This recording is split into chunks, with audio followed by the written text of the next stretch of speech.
আসসালাতু ওয়াসসালামু আলা রাসূলিল্লাহি ওয়া আলা আলিহি ওয়া সাহবিহি আজমাইন আম্মা বাদ। আমি আপনাদের কাছে একটি ইনফরমেশন সংক্রান্ত ভিডিও নিয়ে এসেছি।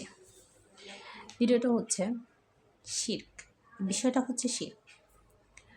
শিরক আমরা সবাই অনেক শিক্ষিত, কম শিক্ষিত, বেশি শিক্ষিত, ধনী সব শ্রেণীর মানুষ আমরা শিরকের সাথে কম বেশি জড়িয়ে যাই, তা হোক জেনে অথবা না জেনে।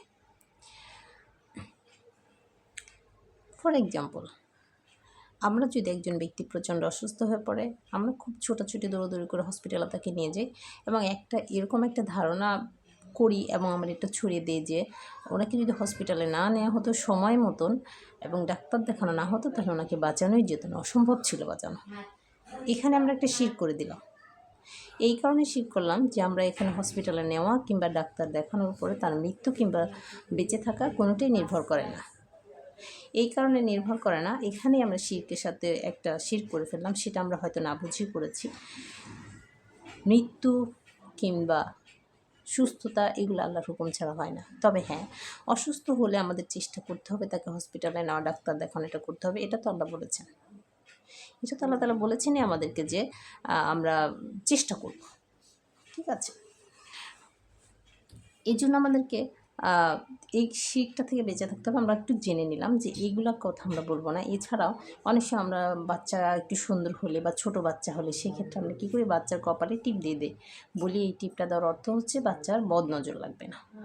আমরা বদনজর সম্পর্কে জানি। আল্লাহ সুবহানাহু ওয়া তাআলা বলেছেন তোমাদের বদনজর থেকে বেঁচে থাকার জন্য নাস, ফালাক, ইখলাস, আয়াতুল কুরসি, সূরা বাকারার শেষের 3 আয়াত আমরা এগুলি পড়ে নিয়মিত বাচ্চাকে বা নিজেদেরকে সাবধানে রাখার চেষ্টা করব, যাতে আমাদের শয়তান থেকে বেঁচে থাকতে পারি, বদনজর থেকে বেঁচে থাকতে পারি। তাছাড়াও আমরা সুন্দর বাচ্চা দেখলে মাশাআল্লাহ বলবো, সুবহানাল্লাহ, আলহামদুলিল্লাহ, এই বিষয়গুলোকে আমরা কন্টিনিউ করব।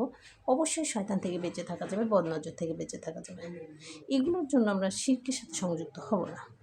অনেকের গলায় তাবিজ পড়ে, এটা তো একদম ডাইরেক্ট শিরক। তাবিজটাকে ফেলে দেওয়ার জন্য আমরা জুলুম না করে তাদেরকে বোঝাবার চেষ্টা করব যে এটা শিরক, এটা আপনারা বাচ্চার গলায় দিয়েন না। ওর দায়ভার তো বাচ্চার নয়, অবশ্যই তার দায়ভার তার বাবা মাকে আল্লাহর কাছে জবাবদিহি করতে হবে। তা আমরা শিরক সম্পর্কে কম হোক বেশি হোক একটু হলেও জানতে পেরেছি বা জানার চেষ্টা করছি, বা আমিও জানাবার চেষ্টা করলাম। আপনারা এই ধরনের শিরক থেকে বেঁচে থাকবেন। অনেক সময় অন্যের কথাকে, অন্যের দেখাকে আমরা অমঙ্গলের সাথে তুলনা করি। যেমন একজন বিধবা মহিলা হতে পারে, একজন যার বাচ্চা হয় না, এরকম যে ওনার অপায়া, ওনার বাচ্চা কাচ্চা হয় না, ওনার সামনে যাব না।